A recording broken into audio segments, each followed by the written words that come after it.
सर्वप्रथम सर्वांना नमस्कार। पत्रकार परिषद बोलविण्याचं मुख्य कारण आहे की आपल्या भारत देशामध्ये हमेशाच वादग्रस्त असलेले ईव्हीएम मशीनबद्दल हमेशामध्ये प्रत्येक वेळेस प्रत्येक इलेक्शनला जो आरोप होतो त्या अनुषंगाने परिणित झालेल्या मतदान प्रक्रियेमध्ये सुद्धा सगळ्यांचंच ऐकल्यानंतर सुद्धा मला थोडीशी, माझा आरोप नाही आहे पण मला थोडीशी शंका आली ती आपल्यासमोर मांडण्यासाठी। किंवा आता इथून पुढे जे इलेक्शन होणार आहे, जिल्हा परिषद, पंचायत समिती, महानगरपालिका यांच्यासाठी सुद्धा माझा एक मोलाचा सल्ला असेल। ईव्हीएम मशीन काँग्रेसचे नेते राहुल गांधी ते पार आमच्या नगरपालिकेच्या नगरसेवकापर्यंत म्हणण्याचा मुद्दा एवढाच आहे की पंतप्रधानच्या लेवलच्या पदापासून ते नगरसेवक पदापासून पंचायत समिती पदापासून ईव्हीएम हमेशाच वादग्रस्त राहिलेले आहे। त्या अनुषंगाने मी आजकालच्या इलेक्शनमध्ये मी स्वतः आजमावलो आहे आणि मागच्या काळामध्ये ईव्हीएम मशीन कुठल्याही रिमोटनं कंट्रोल होणार नाही, त्याच्यात कुठली चिप नाही किंवा वायफायनं होणार नाही किंवा इतर दुसऱ्या सॅटेलाइटनं सुद्धा काही होणार नाही, अशा पद्धतीनं आम्ही खूप बातम्या पाहिल्या आहेत। पण त्याच्यामध्ये एक मुद्दा सर्व शास्त्रज्ञांनी तंत्रज्ञांनी मांडला होता, जर डिव्हाइसला आपण ज्या पद्धतीनं कमांड देऊ त्या पद्धतीनं ईव्हीएम मशीन आपल्याला कंट्रोल करता येते। पण त्याच अनुषंगाने परळी मतदारसंघामध्ये माझ्या समोर एक प्रकार मी तुमच्या समोर मांडणार आहे। मी इलेक्शन झाल्या त्या दिवशीच परळीकरांनी दिलेला कौल मी मान्य केलेला आहे, पण मला जे शंका आली, माझ्या जे मनात आलं आणि हमेशाच सगळ्या देशभरात जी शंका असती त्याच्यातलं एक माझं मुख्य मार्गदर्शन मी सगळ्या इथून पुढच्या उमेदवाराला करणार आहे।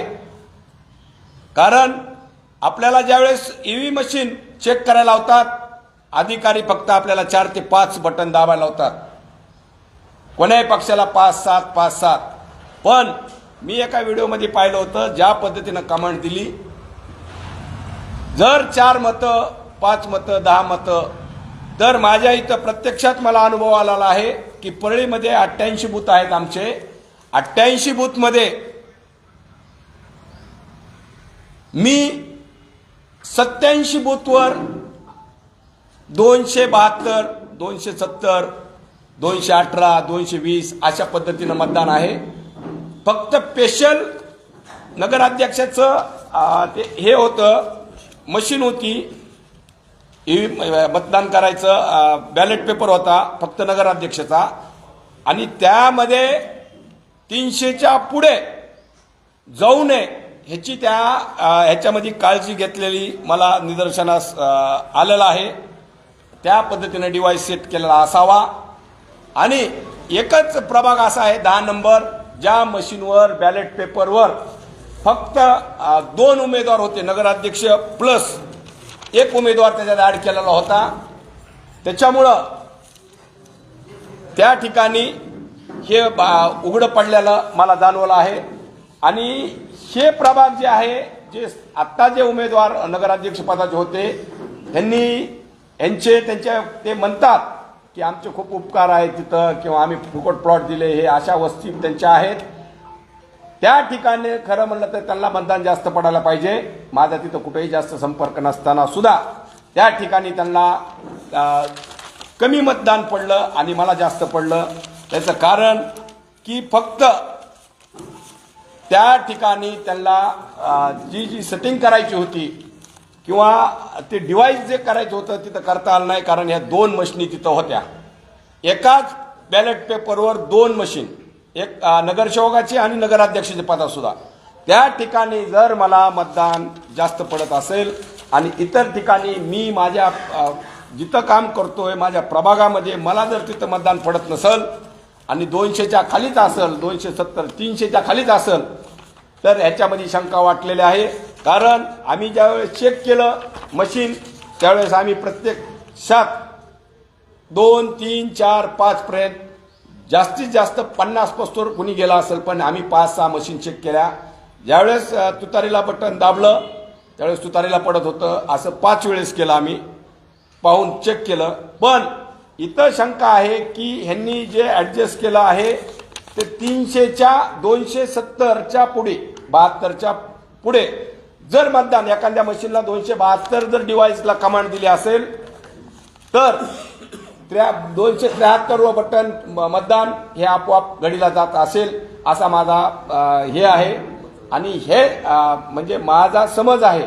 तर ज्या प्रभागामध्ये ज्या परळीमध्ये प्रत्येक बूथवर 270, 72, 73च्या खालीच आम्ही असू आणि समोरचा उमेदवार घडीचा प्रत्येक बूथवर 300च्या पुढे लीड असेल तर हे शंका घेण्याचंच कारण आहे. आणि एकाच ठिकाणी जिथं 2 उमेदवार उभे आहेत एकाच बॅलेट पेपरवर 2 मशीनवर, त्या ठिकाणी खूप मोठी शंका आहे. कारण तिथं मतदान पडलं आहे बघा 260 आणि मला पडले 342. मी कसा इथंच 300वर गेलो, हे खूप मोठं हे आहे. कारण फक्त इथं 2 मशीन तिथं त्यांना डिव्हाइसला कमांड देता आली नसेल आणि बाकीच्या 88 पैकी 87ला मी कुठंही माझ्या प्रभागात नाही किंवा परळीतल्या कुठल्याही भागात 87 बूथवर मी 270, 272, 285,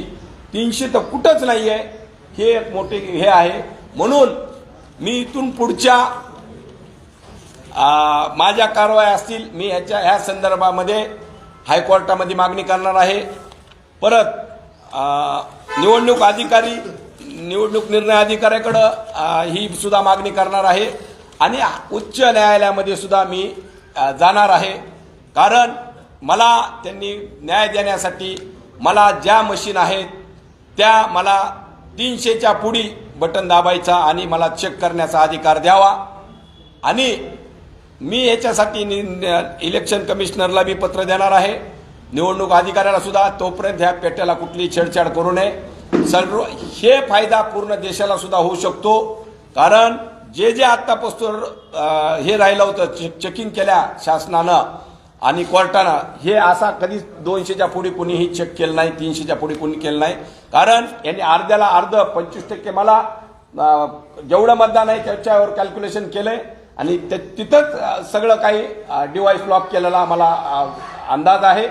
म्हणून मी कोर्टाला परवानगी मागणार आहे, कोर्टात जाणार आहे की मला ह्या ज्या मशिनी आहेत ह्या मला 300, 400 होस्तर 500 होस्तर जेवढं मतदान आहे त्याच्या 60% मला ते परत एकदा चेकिंग करण्याचा अधिकार द्यावा.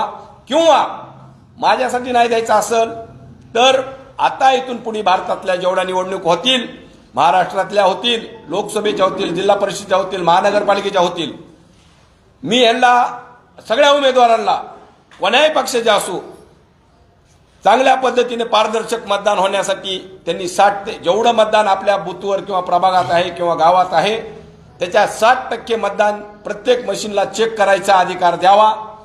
ही सुद्धा मी सर्वांना हे करणार आहे, सूचना देणार आहे आपल्या माध्यमातून. प्रत्येक नगरसेवकाने आता मशीन ज्यावेळेस चेक करायची आपला बॅलेट पेपर मशीनवर बटन दाबून बघायचा आहे तोपर्यंत 60%पासून शासनानं सुद्धा आणि निवडणूक अधिकाऱ्यांनी सुद्धा 60 ते 65% चेकिंग करायचा अधिकार द्यावा. कारण आम्हाला फक्त 2-2, 3-3 वेळेसच बटन दाखले आलं का. पण आमचा दाट अंदाज आहे हे डिव्हाइस जे तयार केलेलं आहे तर 270, 72, 73 प्रत्येक मशीनला असं केलंय, कुठंही 300 नाही. आणि एकाच प्रभागात कसं होतंय जिथं कारण 2 उमेदवार असल्यामुळं तिथं काही करता आलं नाही.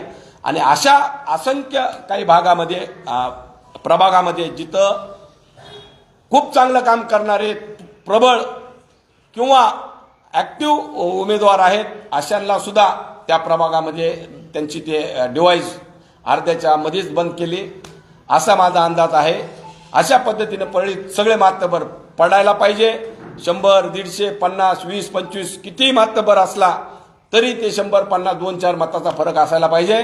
पण 700, 800, 900, 700, 800, 900 ह्यांनी प्रत्येक परळीतला चांगला नेता, काम करणारा नेता, ऍक्टिव्ह नेता आला की कोणाही पक्षाचा असू, पण त्यांना जे नकोय ते माझा अंदाज आहे की त्यांनी अशा प्रकारे काम केलेलं आहे.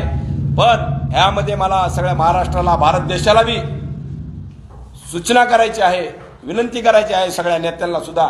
आपला हक्क संविधान टिकवण्यासाठी आपल्याला 60% तरी त्या मशीन चेक करायचा अधिकार असावा, अशी मी मागणी हायकोर्टाला सुद्धा आणि निवडणूक अधिकाऱ्यांना सुद्धा करणार आहे. हे आपला प्रश्न झाला. आता माझा दुसरा प्रश्न आहे. मी ज्या ताकदीसमोर लढत आहे, धनंजय मुंडे, पंकजाताई मुंडे हे मंत्री लेवलचे नेते आहेत. धनंजय मुंडे साहेबांना आत्तापासून कशा पद्धतीनं राजकारण केलंय हे सगळ्यांना माहिती आहे. आता न्यायालयानं सुद्धा आमचे पहिले सहकारी असणारे, आम्ही ज्या पक्षात होतो त्यांना सुद्धा न्यायालयानं सुद्धा आरोपी सिद्ध केलंय. आणि हे मुंडे साहेबांचेच हस्तक आहेत हे त्यांनी स्वतःने कबूल केलेलं आहे. अशाच पद्धतीनं त्यांचे जे परळीमध्ये गुंड वावरत आहेत, आम्हाला वारंवार धमक्या देत आहेत, प्रत्येक जण अंगावर येत आहे, प्रत्येकाचा व्हिडिओ आणि हे काही शूटिंग करता येत नाही. प्रत्येक मागासवर्गीय जवान पोरांना किंवा सुशिक्षित मुलांना सुद्धा अंगावर घालून अॅट्रॉसिटीच्या धमक्या देत आहेत. रात्रंदिवस माझ्या घराच्या बाजूला सुद्धा तलवारी, काट्या, कोयते घेऊन आजूबाजूला शेलो युवक वावरत आहेत. आम्हाला काही बोलता येत नाही. अक्षरशः टीव्ही, माझी पत्रकार परिषद चालू असताना सुद्धा एका सुनील मस्के नामक यांनी मला किती जोरात धमक्या दिल्या आणि 5च मिनिटात पाहिलं तर ते धनंजय मुंडे साहेबाच्या कार्यकर्त्याबरोबर, म्हणजे आत्ता जे नगरसेवक आहे त्याच्या पतीबरोबर ते स्वतः मुलाखत द्यायला आहे. त्यांनी तिथूनच मला धमक्या दिलेल्या आहेत सगळ्या देखत. मी याची बघतोच म्हणतोय, याची मारतोच म्हणतोय. अशा पद्धतीनं ह्यांची जी टीम धनंजय मुंडेची सक्रिय आहे, ही मागासवर्गीयाच्या आत्तापासून तर परळीमध्ये 30-40 प्रकार आहेत की अॅट्रॉसिटीच्या हे करून, खोटे गुन्हे दाखल करून कित्येक युवकांना किंवा राजकीय नेत्यांना संपवण्याचा प्रयत्न केलाय त्यांनी, किंवा घरी बसण्याचा प्रयत्न केलाय. आता आम्ही असल्या कुठल्याही याला भेटणार नाहीत. आम्ही नवनीत कावत साहेबांना सुद्धा, SP साहेबांना सुद्धा याच्याबद्दल आम्ही तक्रार दिलेली होती व्हॉट्सअपवर. त्यांच्या प्रत्येक वेळेस मी न्याय मागायला नगरपालिकेत जात होतो. मी माझ्या कामासाठी किंवा परळीच्या जनतेसाठी मी जात असताना सुद्धा ह्यांचे जे नगरसेवक पदाचे आता निवडून आलेले अशा गुंड प्रवृत्तीचे लोक सुद्धा अंगावर आले आणि आमच्या जातीवर, आमच्या जातीच्या माणसाला का बोलायला अशा पद्धतीनं धमक्या दिलेल्या आहेत. आणि तिथं मोठा मोहाब ह्यांचाच केला आहे, ह्यांच्याच धनंजय मुंडेच्याच कार्यकर्त्यांनी केलेला आहे. आपण प्रत्यक्षात बाईट घेतल्यात, त्यांचे मुलाखती घेतल्यात, ह्याच्या सुद्धा त्यांनी मुलाखती दिल्यात. त्याच्याबरोबर जे सुनील मस्के नामक काही नितीन रोडे आहेत ह्यांच्यासोबत ते मस्के आहे. अशा पद्धतीनं जर परळीमध्ये कारभार करायचा असेल तर आम्ही कशा पद्धतीनं वागायचं, किंवा अजून परळीमध्ये संतोष देशमुख होण्याची शक्यता नाकारता येत नाही. कारण मी वारंवार प्रत्येक गोष्टीचा उघाडा करत आहे. म्हणून माझ्या मागे असे लोक ते लावलेले आहेत. आणि अद्यापही मला कुठलं SP साहेबांना आणि पोलीस प्रशासनानं ठोस भूमिका किंवा ठोस आश्वासन काही दिलेलं नाहीये. ह्यांचे रोज तुम्ही चॅटिंग किंवा फेसबुक लाईव्ह बघितलं, कुत्रं डुक्कर ह्याची चप्पी करतो ह्याची बघायची आली, अशा पद्धतीनं ओपन त्यांनी स्वतःच्या नावासहित त्यांनी टाकलेलं आहे, प्रसिद्धी दिलेली आहे. म्हणून माझी ह्याच्याबद्दल सुद्धा मी आता तक्रार देणार आहे. आणि ते सुनील नामक जे व्यक्ती आहे ते भैया धर्माधिकारी बरोबर 24 तास असतो आणि त्याचेच ते एवढा शातीर आहे. आत्तापासूनच्या मी मागच्या मुलाखतीत सांगितलं होतं ह्याची नार्को टेस्ट करायची करा. ती म्हणते माझी नार्को टेस्ट करा. तुझी नार्को टेस्ट नाही, पोलिसने एकदा 2 रट्टे दिले का तू 2 मिनिटात सांगतोस काय काय झालं, तुझ्या बँकेतून कुठून पैसे गेले, तू कसं कसं वागतोस, आणि तू शांत, तू कूल स्वभावाचा लोकांना दाखवतोस, पण तुझ्यामध्ये किती आग आहे ही सगळ्या महाराष्ट्राला माहिती, कारण तुझ्या सोबत जे लोक मला तुझ्या समोर धमकी देऊ लागले, याच्या समोर आज बी पत्रकार माध्यमाला त्यांनी मुलाखत दिलेल्या आहे. अशा पद्धतीनं जर परळीमध्ये ते राजकारण करीत असतील तर आम्हाला सुद्धा कुठंतरी काहीतरी विचार करावा लागेल. जातीवादी लोकांना समोर करून दंगली भडकवायच्या यांच्या कारस्थान असतात. आम्ही त्यांच्यासोबत राहिलो. कशा पद्धतीनं धनंजय मुंडे त्यांच्या कार्यकर्त्याला शिकवण असती आणि कशा पद्धतीनं परळी शहरामध्ये गुंडगिरी फैलवत असतात. गुटखा माफिया आहेत, राख माफिया आहेत, वाळू माफिया निर्माण केलेल्या आहेत. परळीतले टेंडर माफिया सुद्धा, मुरुम माफिया सुद्धा असे यांनी डोंगराचे डोंगर बगर परवान्याचे फोडून खाल्लेले आहेत. परळीतल्या जागा सुद्धा तुम्ही प्रत्यक्षात पाहिल्या आहेत. प्रत्यक्षात नदीच्या जागा सुद्धा यांनी रजिस्ट्र्या करून दिल्या आहेत आमच्या बापाची म्हणून. मी तुम्हाला त्याचे पुरावे सुद्धा देणार आहे. हे नगरपालिकेचे विषय मी करल. पण ज्या अशा पद्धतीनं दादागिरी धमक्या हे ते चालू आहेत, नंबर 2चे धंदे चालू आहेत. ठीक आहे, आमच्याकडे नगरपालिका नसेल पण आम्ही त्याच्यावर लक्ष देऊ. पण नगरपालिका सोडून परळीतले इतर खूप प्रश्न आहेत, जे की राशन माफिया आहेत, जे की त्यांचे समर्थक आहेत. तहसीलमध्ये खूप काही समस्या आहेत, खूप काही भूमाफिया आहेत. ह्याच्यावर सुद्धा आम्ही लक्ष ठेवणार आहोत. त्याच्याशिवाय ह्यांचे बारीक सारीक जे सोर्स आहेत कमवायचे, ह्याच्यावर सुद्धा सर्व परळीकरांनी आणि आमची टीम वॉच ठेवणार आहे. ह्याचे नंबर 2चे धंदे, ह्यांचे चोरून लपून आणलेल्या बोगस दारूच्या कंपन्या, हे सुद्धा आम्ही याचे सुद्धा पर्दाफाश लवकरात लवकर करणार आहोत. परळीमध्ये खूप ठिकाणी तुम्हाला मी म्हणलो 12, 1 आणि 11 ह्या मताच्या संख्येवर कळतंय तिथं बोगस झालेत का नाही. आम्ही वारंवार मागणी केली आहे निवडणूक अधिकाऱ्यांना, पण त्यांनी 4 दिवसामध्ये आम्ही मागणी केल्यानंतर त्यांनी ती बूथ थांबवून त्यांनी आम्हाला CCTV फुटेज दाखवायला पाहिजे होतं नियमानं. त्यांनी कुठलीही कारवाई न करता डायरेक्ट पेट्या फोडल्यात. आम्ही त्या CCTVची मागणी केली होती की तिथं फेरमतदान घ्यावं लागेल, बघा, परत एकदा बघा, पण त्यांनी कुठलीही ते कॅमेरे बंद आहेत का चालू आहेत हे सुद्धा त्यांनी दाखवलं नाही. अशा पद्धतीनं जर परळीतील निवडणूक अधिकारी हमेशा वादात असणारे हे निवडणूक अधिकारी लाटकर साहेब हे प्रत्येक वेळेस वादाच्या भोवऱ्यात आहेत आणि नाही ते कांड करायला ते सुद्धा जबाबदार आहेत. आम्हाला जनतेचा कौल मान्य आहे, पण ह्या प्रशासनामध्ये असणारे हे पोलीस प्रशासनामध्ये काही आणि हे तहसील नगर परिषद प्रशासनामधले काही असलेले अधिकारी, मुजोर अधिकारी आणि त्यांचे जे काय म्हणतात घरगड्यासारखे काम करणारे ह्या अधिकाऱ्यावर सुद्धा आम्ही लक्ष ठेवणार आहोत. आम्ही वारंवार कलेक्टर साहेबाला आणि SP साहेबांना आता इथून पुढे निवेदन देणार आहोत. परळीसाठी आम्ही जागृत राहणार आहोत. परत परळी शहरामध्ये ग्रामीण भागातून केलेले नावाची सुद्धा आम्ही त्याची चौकशी लावणार आहोत. आम्ही प्रभाग 1 मध्ये बाहेरून आणलेल्या गाड्या, बाहेरून आलेले मतदार हे तवाच कळतात कॅमेऱ्यात पाहिल्यानंतर. आम्ही त्याची मागणी केली, त्यांनी सुद्धा ती दिली नाही आणि तशाच पेट्या फोडून निकाल जाहीर केलेला आहे.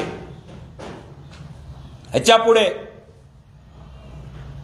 आम्ही राष्ट्रवादी काँग्रेस शरद पवार साहेबांच्या पक्षामध्ये आम्ही जबाबदारीपूर्वक सांगतो, नगरपालिका जरी आम्ही सदस्यमध्ये नसतो तरी पण आम्ही परळीची शहराच्या सगळ्याच बाजू, तहसील असो, नगर परिषद असो, पंचायत समिती असो, याच्यावर आम्ही लक्ष ठेवून किंवा गुटखा, दारू, नंबर 2चे धंदे, पत्ते, क्लब हे सुद्धा आटोक्यात आणण्याचा प्रयत्न करू. कारण परळीसाठी फक्त नगरपालिकाच नाही तर असे खूप काही प्रकार आहेत जिथं शाळा, कॉलेज परिसरामध्ये दारू, गुटखा, गुंडांचं प्रमाण वाढलेलं. आम्ही प्रत्येक पालकाला सुद्धा जाऊन विनंती करणार आहोत, आपल्या मुलाला सांभाळा. काही टोळी आपल्या मुलांचा किंवा मागासवर्गीय तरुणांचा उपयोग घेऊन दमदाटी करणाऱ्यावर सुद्धा आम्ही इथून पुढे लक्ष ठेवून परळीसाठी स्वच्छ आणि निर्भय परळीसाठी आम्ही प्रयत्न करणार आहोत.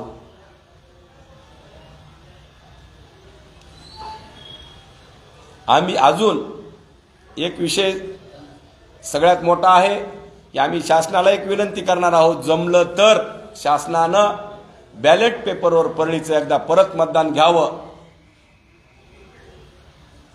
जे काही खर्च असेल आम्ही परळीकर मिळून किंवा परळीचे उमेदवार मिळून आम्ही परळीकर म्हणून खर्च करायला तयार आहोत. आमची शासनाला सुद्धा आम्ही मागणी करू, इलेक्शन कमिशनरला सुद्धा मागणी करू की एक वेळेस आम्हाला परवानगी द्यावी की बॅलेट पेपरवर सर्वच प्रभागाचे आणि नगराध्यक्षाचे मतदान घ्यावं.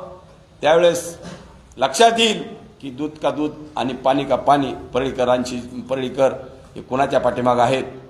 कारण या मशनीवर ह्या पद्धतीनं पाहिल्यानंतर मला तर भरोसा राहिला नाहीये.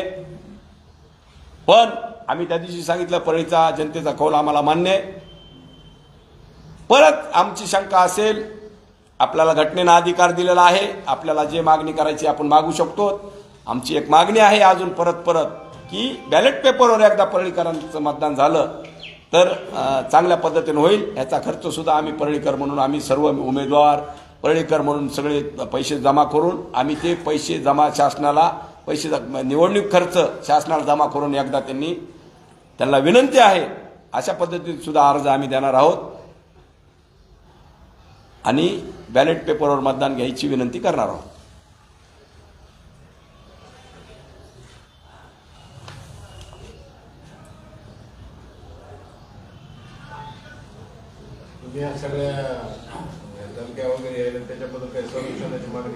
संरक्षणाची मागणी केली होती. त्यांनी एक दिवस संरक्षण दिलं, पुन्हा दुसऱ्या दिवशी दिलं. पण संरक्षण असेपर्यंत कुणीच नसतंय. रात्री बेरात्री तलवारी घेऊन हे सुनील मस्के सारखं मी नावाविषयी सांगालो. मी त्याच्या कंप्लेंट SP साहेबांकडे दिल्या. त्याचं बोलण्याची चॅटिंग त्यांनी दिलेलं. आणि तुम्ही सगळे पत्रकार बांधव होते. ज्या दिवशी मला पत्रकार परिषद झाल्या धमकी आली, तू कसं काय माझं नाव घेतलं, तूच कसं काय माझं नाव घेतलं, म्हणजे तू बोललास ना. तुला ज्या व्यक्तीनं बोलला धर्माधिकारी, तू त्याचा हस्तक आहे. आणि आम्हाला माहिती ना ते धर्माधिकारी अशा मागासवर्गीय ह्यांच्या तरुणांचा गैरफायदा घेतो. मुस्लिम तरुणांचा गैरफायदा घेऊन आपल्याला अंगावर सोडतोय. आणि चॅटिंगनं त्यांनी वेगवेगळ्या कारणानं आमच्यावर वाद करण्याचा प्रयत्न करतो आणि तो स्वतः बाजूला राहतोय. मी हेच सांगालो की धनंजय मुंडेंची ही जी टीम आहे गँग खालची, इथं सुद्धा ज्या पद्धतीनं बीड जिल्ह्यामध्ये सगळ्यात जास्त परळीमध्ये जरूरत आहे, कारण परळीतून सुरुवात करावी अशी सुद्धा माझी SP साहेबाला मागणी आहे. आणि ती सुद्धा करणार आहे की अशा पद्धतीने जे काम करतंय, अशा पद्धतीनं जे ट्रोल करतंय, अशा पद्धतीने एखाद्या व्यक्तीला खालच्या पातळीत बोलतंय, मग ते तोंडाने म्हणतात आम्ही धनंजय मुंडेचे कार्यकर्ते, आम्ही धनंजय मुंडेचे आहोत. आणि मग ह्याच्यापेक्षा अजून कोणता पुरावा पाहिजे यांना की यांचे गुंड नाहीत म्हणून? आम्ही शब्दानं कोणाला बोलत नाहीत. आम्ही विकासासाठी काम करायलो. आम्ही जनतेची सेवेसाठी बाहेर आलेलो आहोत. आणि अशा पद्धतीचं जर रोज एक जर अंगावर काम गुंड आले, अशा पद्धतीनं पहिल्या सुद्धा परळीमध्ये जे कोणी राजकारणामध्ये बाहेर तोंड काढील किंवा यांच्या विरोधात बोलल त्यांना संपवलेलंच आहे. आणि आता आम्हाला संपवायचा विषय करायलेत, कारण यांना पुढचं रान मोकळं होईल. कारण माझ्यासारख्याला जर एखाद्या कार्यकर्त्याला संपवलं तर दुसरा कोणी निर्माण होणार नाही अशी त्यांचा गैरसमज आहे. पण त्यांना माहित नाही दीपक देशमुखच्या मागं सुद्धा 400-500 लोक त्याच्या घरातले. दीपक देशमुख झाला की मुकुंद देशमुख येईल, आनंद देशमुख येईल, सतीश देशमुख येईल, आबा देशमुख येईल. अशा पद्धतीनं आम्ही सुद्धा एका कडीनं मरायला सुद्धा तयार आहेत. पण परळीच्या सुरक्षेसाठी किंवा परळीच्या ज्या काही प्रकार चालू आहे इथून पुढे आम्ही खपून घेणार नाहीत.